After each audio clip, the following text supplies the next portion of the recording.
It didn't end the war. That Meade didn't crush Lee's army. And I just want to spend a second on that. And I do want to read first here. So Lee, after the Battle of Gettysburg, because the war's not over. By the fact that it's not over, that means it's still going to be going on. And, Lincoln writes to George Meade. So George Meade was a general in the Union Army, the Army of the Potomac. And he becomes, Lee appoints him as the general in charge of the Army of the Potomac just a day or two before the Battle of Gettysburg. I know I should be more specific on that and know my history on that, whether it was 1 day, 2 days, 3 days tops, I think. But basically, he's appointed to head up the entire Army of the Potomac just a day or so before the Battle of Gettysburg took place. And in fact, on the first day, Meade wasn't even there, really. Meade doesn't show up until well into the evening at the end of July 1st. And I'm sure if I looked into it and got the exact time, it could possibly be even really the early morning hours of July 2nd. But I just want to read this letter from Lincoln, from President Lincoln to General Meade. My dear General, I do not believe you appreciate the magnitude of the misfortune involved in Lee's escape. He was within your easy grasp, and to have closed upon him would, in connection with our other late successes, have ended the war. As it is, the war will be prolonged indefinitely. If you could not safely attack Lee last Monday, how can you possibly do so south of the river when you can take with you very few more than 2/3 of the force you then had in hand? It would be unreasonable to expect, and I do not expect you can now effect much. Your golden opportunity is gone, and I am distressed immeasurably because of it. So, just to show you how distraught Lincoln is, again, he commends Meade on the one hand for the victory in terms of not losing the battle, but he's so distraught. He saw this as an opportunity to end the war. Lee came north expecting to end the war by winning a battle in the north, and Lincoln, when he finds out that at the end of July 3rd or even the morning of July 4th, that Meade could have attacked Lee and could, in turn, as far as Lincoln understands it at that time, destroyed Lee's army and ended the war. So now it's been over 2 years, and everybody wants the war to be done. Whether that means, you have, and now here's the thing now, so we're getting into the politics of the day at that point too. So, you have those, everybody's questioning the war. And that's what ultimately the actual Gettysburg Address is so significant. But before we get there, let's talk about where we are on July 4th, 1863. You have so many people that are just tired of the war. You have those who, want to end the war, but want to win the war. But you also have a lot of people who are ready to basically make peace with the South and recognize the Confederacy as its own country, and give up on preserving the Union. And that is the mindset of the time. Also, it's 1863, and in 1864 will be the next election. So now pretty soon, Lincoln's also going to have to start worrying about running for president again, being reelected president in 1864. What's interesting is the person that Lincoln ends up running against for president in 1864, the Democratic nominee, is George McClellan. And for the Civil War history buffs out there, we know and recognize George McClellan as Lincoln's initial first commander of the Army of the Potomac. Won't get into too much about that, but that didn't McClellan. When Lincoln talks about Grant and says that he fights, he's a fighter.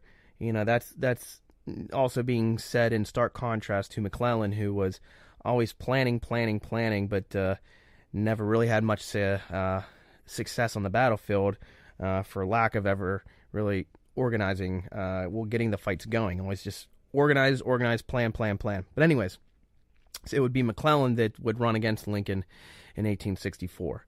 Of course, Lincoln would win the election significantly. I think McClellan took 3 states: Kentucky, I think it was Kentucky,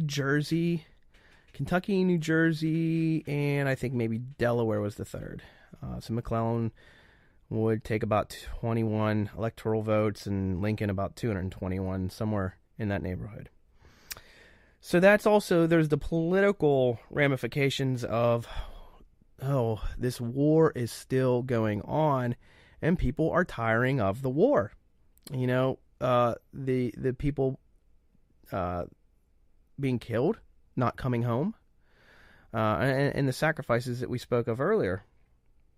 So obviously that's weighing on Lincoln every day, every moment.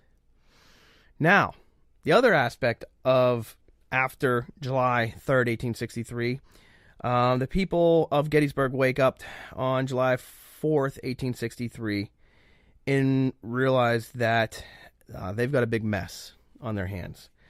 Their town is basically destroyed. You had 50,000 casualties in Gettysburg. Now, it's always important to remember that casualties is killed, wounded, or missing. So 50,000 casualties is the number of killed, missing, and wounded. The exact number of killed, I don't have that number in front of me. It's ballparking around 8, 9, 10,000. Maybe it was a little bit more. Or your number killed. But even still, we're talking thousands. Okay, let's just ballpark 10,000 for the sake of argument. It's a lot of dead corpses in your town. So you wake up July 4th, 1863. There's dead bodies everywhere. Okay, you have dead bodies everywhere. You have dead horses everywhere. So just with the dead soldiers and the dead horses, it's a very smelly town. Rotting corpses, it also isn't the best thing for the health of a town. It's not good, not very sanitary, I'm sure. You also have thousands and thousands of more wounded all over town. You have men still dying in the fields, and you have homes, the college, the seminary. You have, barns that were turned into makeshift hospitals. You still have men very, very, very wounded, very hurt. A lot of these soldiers would still die in the days, weeks, and months to come. So even when the armies finally pull out, a lot of soldiers are left behind still dying, okay? So you have the number of men that, when you wake up July 4th that were dead, but you would still have more to come.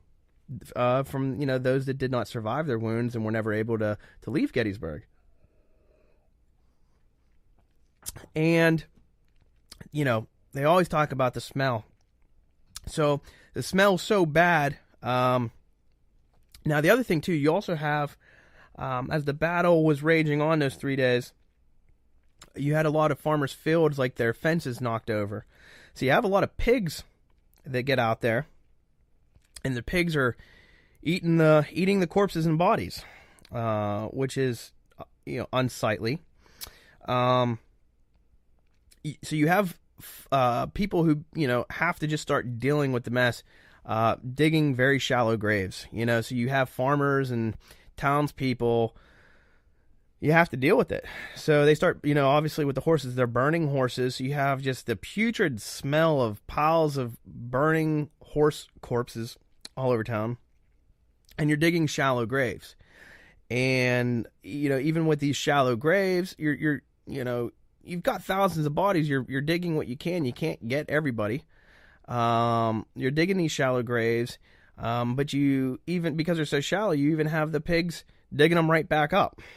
Which was an ordeal. So you have a big mess. And so as we fast forward a few days, I think it's July 10th, the governor of Pennsylvania, let me get his name here. I did write that down at least. Governor Andrew Curtin. Pennsylvania Governor Andrew Curtin. Okay, so he comes out to really kind of get a tour of the battlefield, I guess. In those days, boy, a battle, something to see. So he comes out, in a sense, to kind of get a tour of the battlefield and what went on. But what he can't ignore is just the death and destruction all over the place. And, when he's seeing arms and limbs sticking out of the ground and pigs eating corpses and digging up corpses that were tried to be buried, he quickly realizes something has to be done. Okay, I mean, there's a problem. We have more than just a local town problem. The government, the state government, needs to get involved here. So he appoints a local, not sure if he's a lawyer or judge. He was a lawyer, but I read that at the time he was a judge. But either a lawyer or judge, but a local, David Wills. And if you go to Gettysburg, you'll hear the name David Wills a lot. You can go to the David Wills house. But he basically appoints David Wills as an agent of the state, and says, I'm leaving you in charge of organizing a solution here.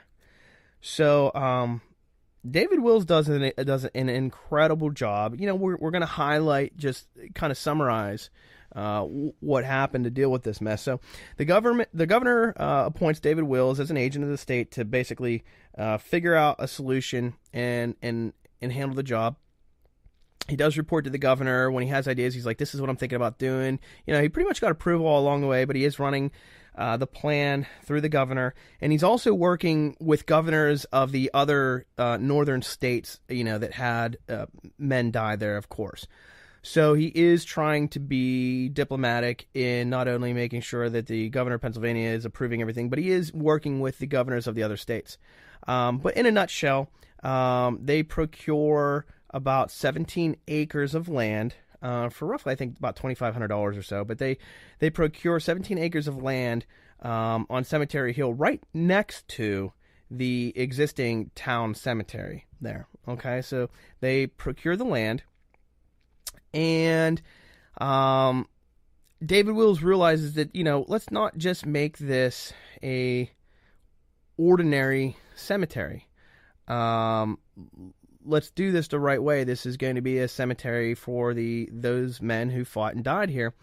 So he gets somebody to design the cemetery. Now, at the time, so at this period, there's kind of this movement going on called like rural cemeteries or rural community cemeteries, things like that. But it basically has to do with it. At this time, you have cities, throughout the country, and what was the kind of movement that was going on is that at some point there was a movement to kind of stop building cemeteries in cities and kind of build cemeteries just outside the city, because the cities were growing.